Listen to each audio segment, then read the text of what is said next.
If there's any prayer that needs to be prayed in the Church of God today, as far as I'm concerned, it is, Lord, teach us to pray. Not teach us to want to pray, teach us to pray. Teach us what it is. Teach us not the vocabulary, the disposition. Prayer is not an attitude, not a latitude, an attitude. Prayer is not a position, whether you kneel or face the east. Prayer is not a position, it's a disposition. That's why the Apostle Paul says that it is possible to get to that place where you pray without ceasing, where every moment of your life you're in an attitude of relationship to Him, not for something you want, but that somehow God might come again and breathe. You see, the answer to America tonight is not in the White House, forget it. The answer to America is in God's house.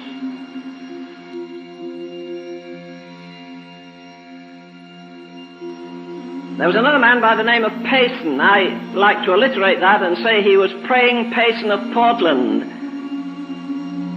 He was a man who, when they prepared him for his casket, they discovered he had some hoofs on his knees. Tradition says that James, the apostle, had calluses on his knees with prayer.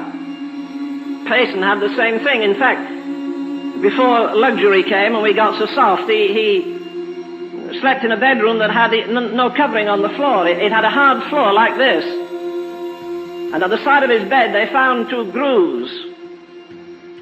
2 places that were worn 6 or 7 inches long and deep, and they wondered why they were at the side of his bed. And then somebody said this was the place where he always prayed.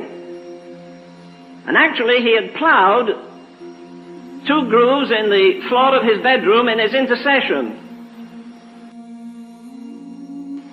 He was a little Scotsman. He lived a few miles north of Chicago on the border of the lake, and I got to see him for about 10 minutes. He began to thank me for the books I'd written, particularly on prayer, and I hushed him and said, no, the honor is the other way. I'm honored to see you. Well, they carried him out of his little house on the 9th of February this year, and would you believe it, it was the first time he'd been out of the house in 12 and a half years. Never been out of the door of his own house in 12 and a half years. Never been to bed one night for 30 years. This isn't back in Finney's day or in the days of when they were breaking the frontier here. This is in our day, in your day, in my day. Just a few months ago. Of course, they didn't put his picture on the front of Time magazine. If they did, I'd have objected to it anyhow. But this little man learned the art of intercession. He prayed every night from 10 at night until 5 or 6 in the morning, whenever the burden lifted. Now, somebody will ask me the question, did he sleep? Well, what do you think he was? Of course he slept. But he learned to do what the hymn writer says in that hymn, work for the night is coming, give every flying minute something to keep in store.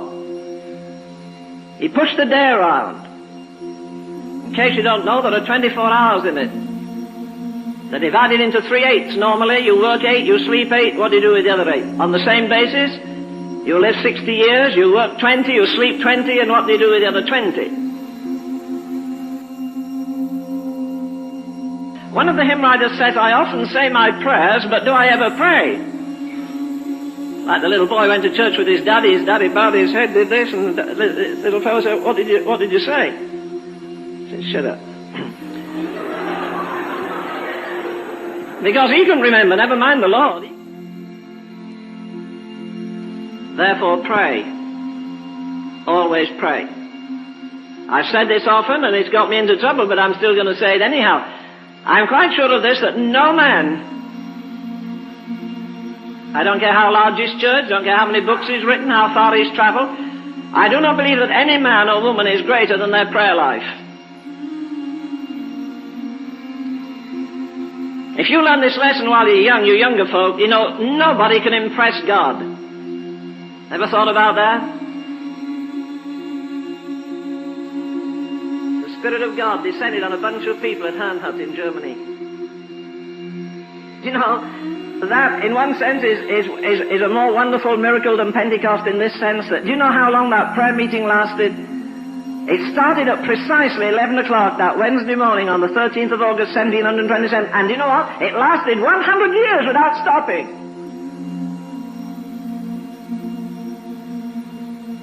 That prayer room was never empty for 100 years.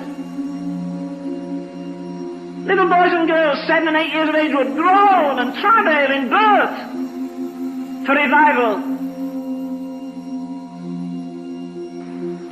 Don't go out and say like people say, well, I've made up my mind I'm going to pray 4 hours a day after this. Why don't you make your mind up you're running the Olympics tomorrow? You have as much chance. You don't change overnight. We approximate to it. We get our muscles stronger and stronger in the place of prayer. You get to the place where you'd rather sweat, you'd rather weep in His presence than laugh in anybody else's presence. You'd rather God whisper a secret into your heart that breaks you than somebody give you the prizes that all the world covets. I don't think I ever go to a prayer meeting where I pray one simple prayer amongst others. And that is, Lord, teach us to pray.